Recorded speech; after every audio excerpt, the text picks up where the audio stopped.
हमनी के शादी में दिक्कत एगो होत बा। बाबूजी के हमारा डिमांड बड़ी मोट बा। अच्छा ऐसन बात बता। ए हो हमनी के शादी में दिक्कत एगो होत बा।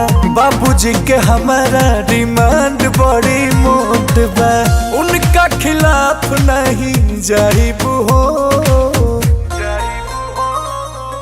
पापा के तोहरा बोलो कितना दहेज चाही, ओकरा से डबल दिया वाइब हो।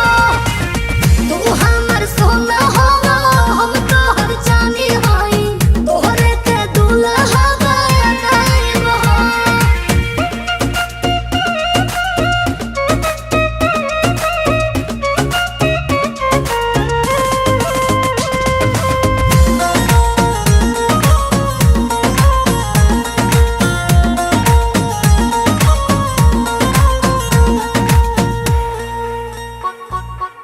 नहीं तहरा के ऐसे देहबो, वेस्टर्न के संग संग देसी देहबो। काबा फरमाइश मुंह खोल के कहो, सोचो तारा वो करे से बेसी देहबो। बोलो दिलवा में जानू हमरा लवा फुटता। आवे अंगड़ाई योंगे योंग टूटता। शादी के लड्डुआ सो खाइब हो। पापा के तोहरा बोलो कितना दहेज चाही, ओकरा से बेसी दिया वाइब हो। तू हमर सोना हो, हम तोहर जानी हई, तोहरे के दुल्हा बनाइब हो।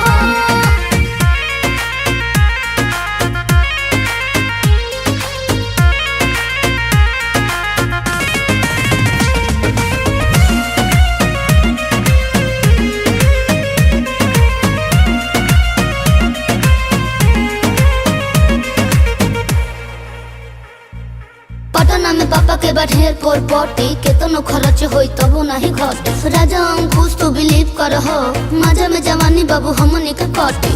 ठीक बा हार्ट बीट बढ़ता हमार पगली।